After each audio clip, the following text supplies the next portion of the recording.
의미에 대해서 간략하게 함께 좀 나눠보도록 하겠습니다. 우리 문 99번 한번 읽어보도록 하겠습니다. 제가 읽고 답은 여러분이 하세요. 우리에게 기도를 가르쳐 주고자 하나님이 주신 지침은 무엇입니까?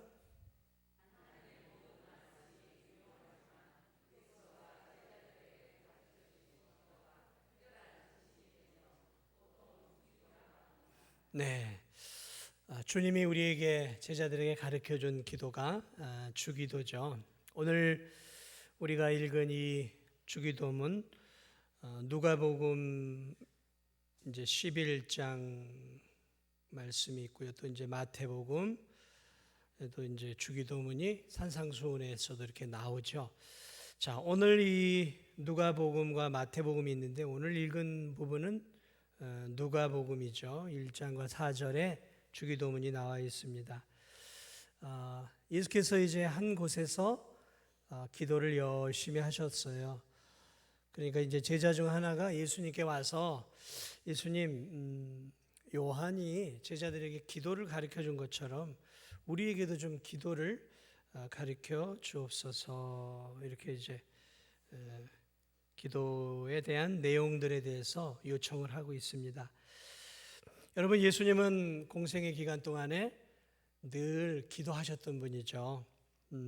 특별히 예수님이 그 인생에 있어서 굉장히 중요한 시점을 지날 때마다 그분은 항상 기도를 하셨어요. 그러니까 늘 기도하셨지만 중요한 인생에 있어 예수님의 인생에 있어 중요한 시점마다 기도를 하셨어요. 예수님이 이제 공적인 사역을 하기 위해서 세례 요한에게 세례를 받잖아요.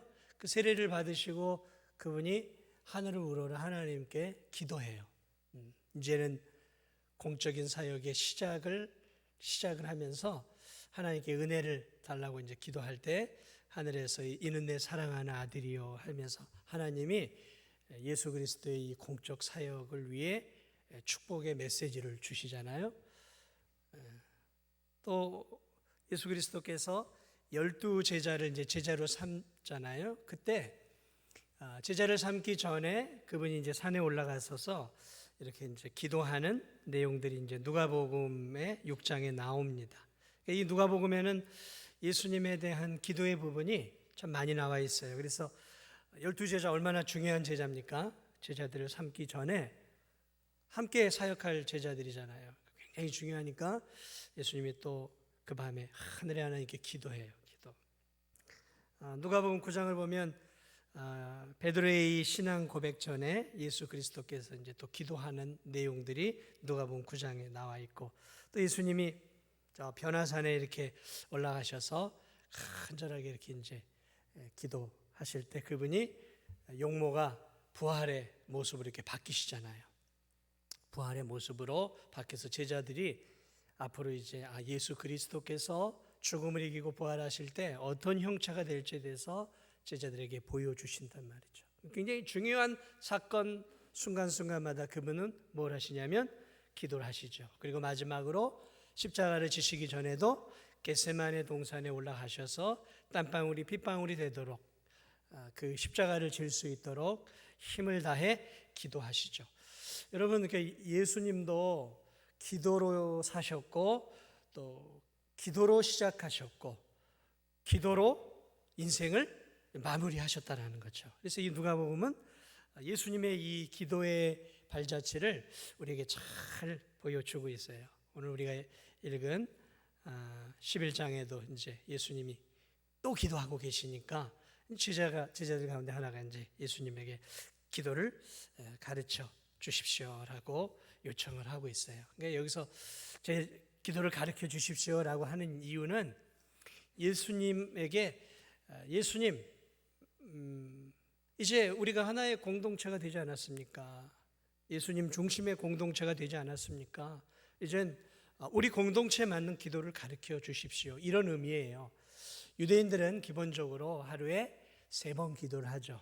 여러분이 아시는 것처럼 다니엘도 하루에 3번 창을 열고 기도했던 것처럼 유대인들은 기본적으로 이렇게 기도를 해요. 늘 기도해요. 그래서 기도를 안 하는 삶이 아니라 오늘 이 제자들이 예수님, 요한이 자기 제자들에게 기도를 가르친 것처럼 우리에게도 가르쳐 주옵소서.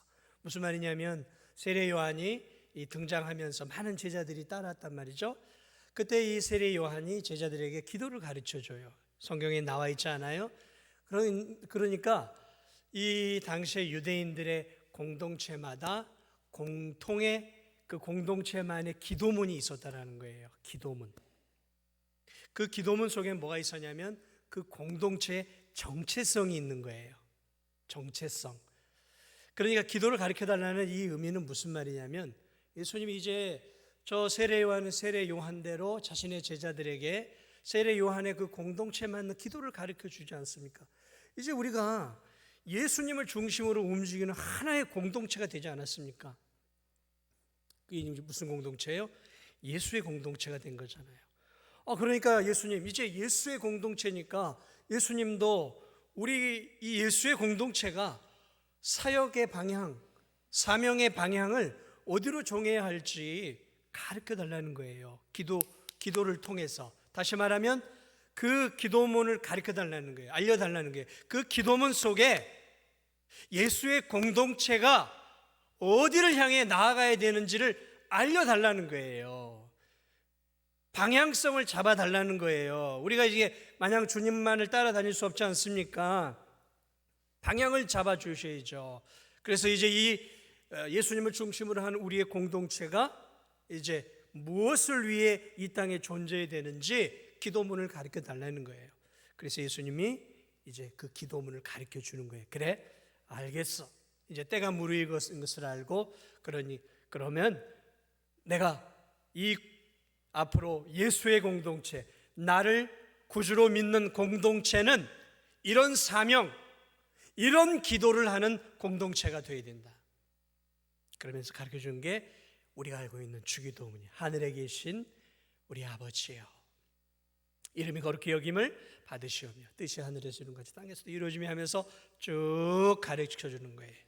그러므로 여러분, 예수님이 가르쳐 준 이 주기도 속에는 우리가 어떻게 기도해야 할지를 알려주고 예수 그리스도를 믿는 믿음의 공동체는 어떤 사명을 가지고 이 세상 속에서 예수의 제자로 어떻게 살아야 할지에 대한 우리 성도들의 삶의 방향성이 다 담겨 있다는 거죠. 이 주기도문을 그래서 우리가 깊고 넓게 알아야 되는 거예요. 이걸 제대로 모르면 교회 생활을 하더라도 예수의 공동체가 뭔지도 모르고 살아가는 거예요. 그래서 이 주기도문이 굉장히 중요하다라는 것이죠. 이 마태복음에도 주기도문이 나와요. 6장에 나와 있어요. 마태복음에는 산상수훈이 나오죠. 5장, 6장, 7장 산상수훈이 나와요. 그래서 이 5장, 6장, 7장 산상수훈도 서론과 본론과 결론이 있어요. 서론이 있고 또 본론이 있고 결론이 있는데 이 본론에 속하는 5장 17절부터 7장 12절까지가 본론인데 가장 중요한 이 산상수훈의 본론의 가장 가운데 핵심이 무엇인가 봤더니 산상수훈 안에 주기도문이에요. 주기도문. 그러니까 이 산상수훈의 핵심도 뭐였냐? 마태복음 그러니까 주기도문이에요. 주기도문을 가르쳐주고 있어요. 다시 말하면 하나님의 제자들이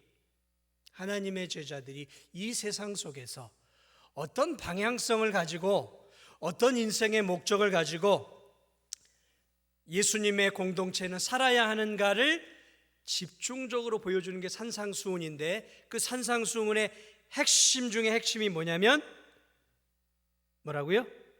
주기도문이에요. 주기도문이라고요.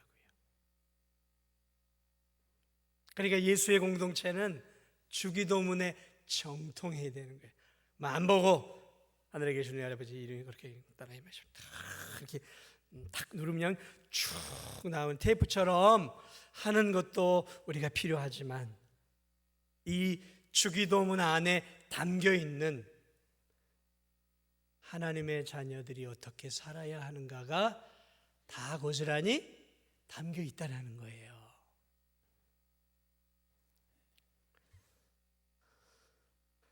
그러므로 이 마태복음의 주기도문의 특징도 두 가지예요. 똑같이 마찬가지입니다. 우리가 어떻게 기도해야 할 것인가, 세상 속에서 우리가 하루를 살면서 어떻게 기도해야 할 것인가 하나와 우리가 세상 속에서 어떻게 살아야 하는가, 어떤 인생의 가치관과 목적을 갖고 살아야 하는가를 알려주고 있다는 것이죠. 특별히 마태복음에는 잘못된 기도에 대한 두 가지 유형을 얘기를 해요. 잘못된 두 가지 유형의 기도 가운데 하나는 어떤 기도냐면 외식된 기도예요. 외식된 기도. 외식자의 기도. 저는 옛날에 이 외식하지 말라 그래서 밖에 나가서 뭐 사 먹지 말라는 말로 알았어요. 학생 때. 아니 왜 외식하지 말라 그랬지? 외식은 좋은 건데. 네, 알고 봤더니 그 외식이 아니라 이중인격적인 말과 행동이 다른 그런 삶을 말하는 거죠. 외식적인 기도도 있다라는 거죠. 그래서 이 서기관과 바리새인들 이런 이 백성들의 존경을 받는 이 종교 지도자들이 어디서 보통 기도를 했냐면 사람들이 많이 다니는 이 사거리라든지 큰 골목 같은 데서 쫙 서서 하늘을 향해서 멋진 이 옷을 입고 다 두 눈을 들고 하나님이여 하면서 아주 그냥 중저음의 베이스를 가지고 하늘의 하나님께 다 기도해요. 그러면 지나가는 일반 백성들이 보면서 야 우리 제사장님은 우리 서기관님은 참 기도의 사람이야. 저렇게 참 멋지게 옷을 입고 저 길거리에서조차도 하늘의 하나님께 두 손을 들고 저렇게 기도하시네. 기도의 사람이야. 이렇게 그렇게 이제 외식적인 기도를 한다는 거죠. 또는 큰 거리 또는 회당에서. 그래서 회당에서도 성경에 보면 우리 바리새인의 기도와 또 이 누굽니까? 세리의 기도가 대표적으로 나오지 않습니까? 소리를 크게 내서 하나님 나는 저 성도들하고 다른 신앙인입니다.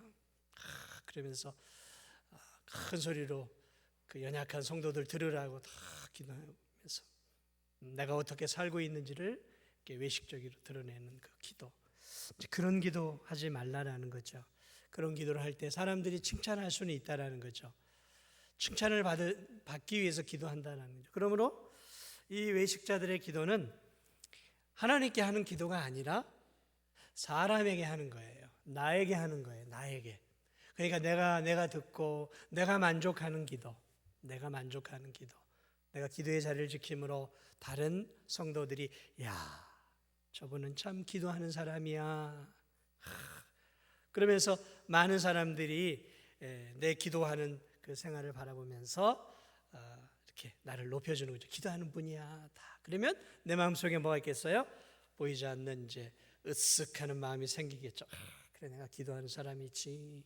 그러면서 칭찬을 받는 거죠. 그러니까 기도를 사람들의 칭찬을 받으려고 하는 거죠. 명예 때문에 하는 거예요. 명예 때문에.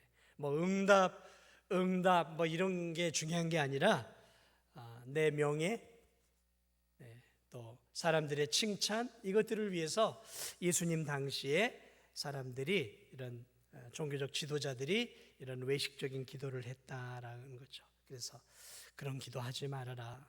그렇게 기도하는 거 아니다. 그러면서 예수님이 하신 말씀 뭐예요? 골방에 들어가 기도해라. 골방은 사람들이 보지 않잖아요. 그러니까 하나님께 기도하라는 거죠.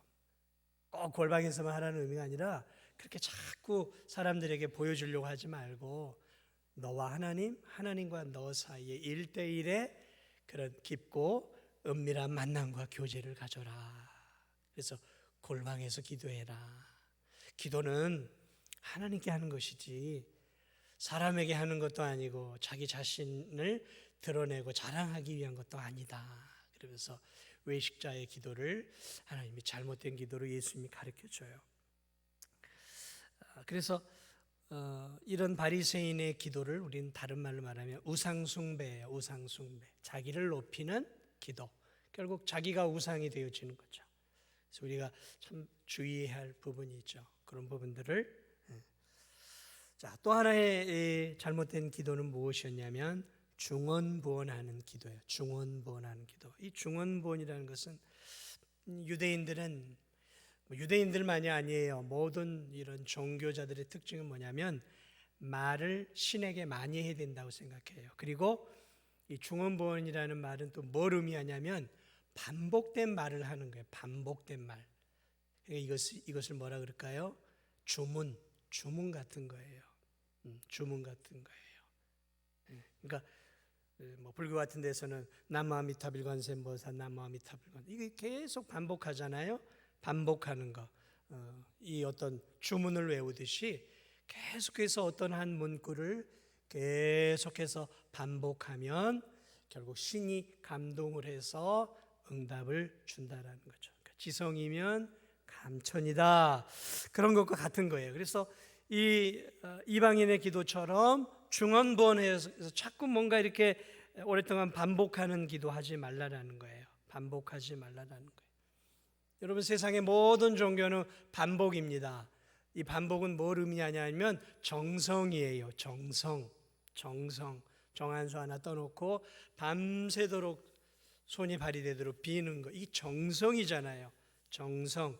지성이면 감천이다 하고 정성스럽게 하잖아요. 여러분, 손이 발휘되도록 정성을 다해서 빈다고 하나님이 감동을 받는 게 아니에요. 기도가 하나님의 뜻에 맞아야 응답을 주는 것이죠. 그러나 모든 종교는 손이 발휘되도록 신을 감동시키는 데 목적을 두고 있잖아요. 그렇게 기도하지 말아라 라는 거예요. 자꾸 반복된 기도하지 말아라. 똑같은 이런 주문을 외우듯이 하지 말라는 것이죠. 하나님은 인격의 하나님이다. 인격의 하나님 앞에서 똑같은 말을 100번, 1000번 해보세요. 여러분, 대화 가운데 앞에 사람이 뭘 요구할 때 계속 똑같은 말을 10번, 20번 해보세요. 짜증이 나는 거잖아요. 하나님은 못 알아들으시는 분이 아니에요. 인격적인 하나님이시란 말이죠. 그러므로 중언부언 반복하는 주문하듯이 그런 기도 드리지 말아라. 그것이 산상수훈에서 드리지 말아야 할 잘못된 외식의 기도, 중언부언의 기도를 가르쳐 주고 있습니다. 자, 어쨌든 마태복음이든 누가복음이든 가르쳐 준 기도는 우리에게 이제 하늘의 하나님께 기도의 대상을 하고 6가지 기도를 하게 되어지죠. 전반부 3개는 하나님께, 후반부 3개는 이제 우리의 삶의 필요를 위해 기도하고 마지막으로는 하나님을 높이고 예수님의 이름으로 끝나는 게 이제 주기도문이죠. 더 자세한 부분은 이제 앞으로 더 설명을 더 드리겠습니다. 자, 결론을 말씀드릴게요. 주기도문 하나님은 우리에게 가르쳐 주셨죠.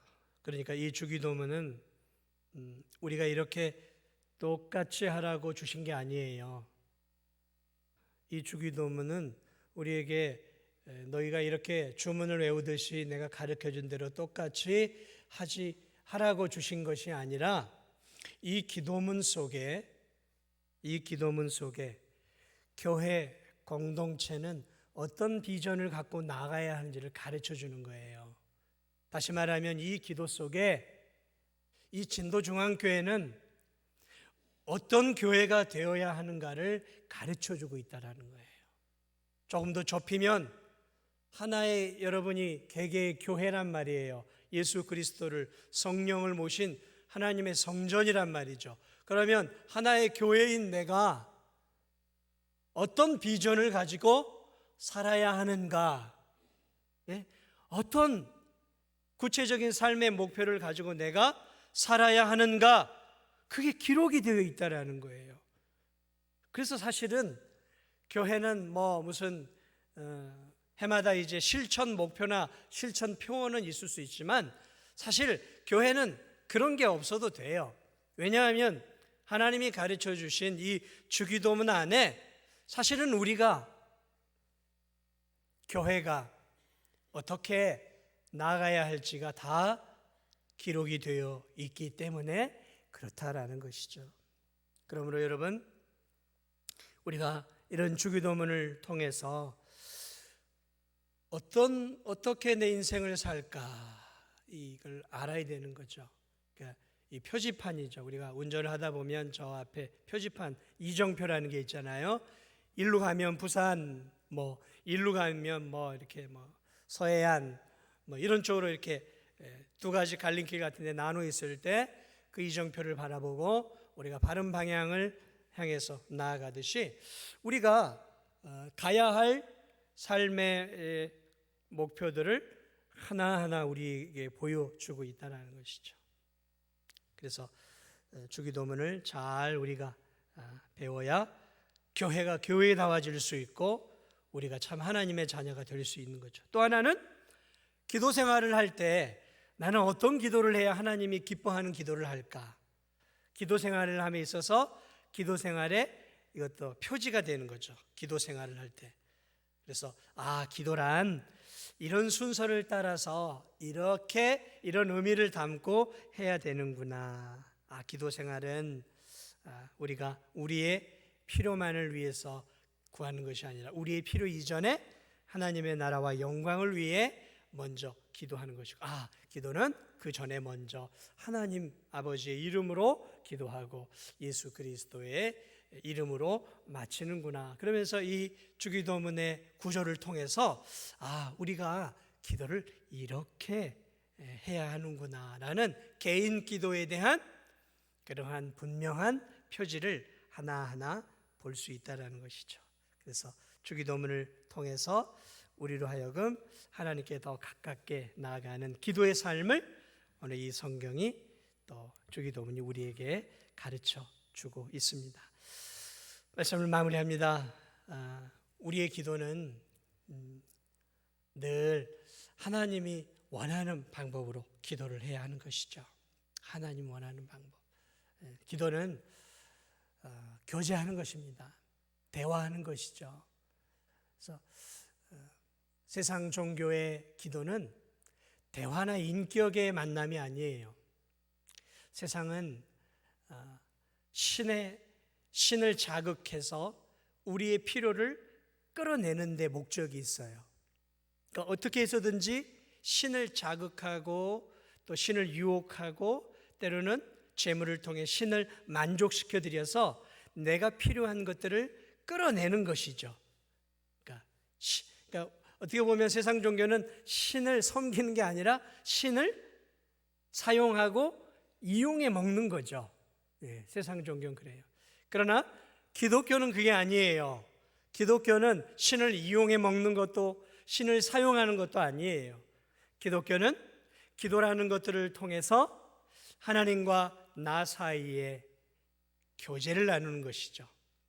교제를 나누고 하나님과 나 사이에 또한 삶을 나누고 희노애락을 나누고 나는 하나님께 말씀드리고 하나님은 내게 말씀해 주시면서 또한 우리의 삶의 필요도 채우고 또 하나님의 뜻을 기도 가운데 이루어 드리는 그러한 상호 교류의 목적이 사실은 기도의 굉장히 중요한 의미이고 또한 기도를 통해 우리로 하여금 하나님이 원하는 삶으로 인도해 주는 것을 우리가 주기도문을 통해 볼 수 있습니다. 아무쪼록 우리의 기도 생활이 이 주기도문을 기초로 잘해서 하나님이 기뻐하는 기도 생활 또 하나님 기뻐하는 우리 개인 생활과 공동체 생활을 만들어갈 수 있기를 주님의 이름으로 축복을 드립니다. 우리 이 시간 찬송 드리겠습니다.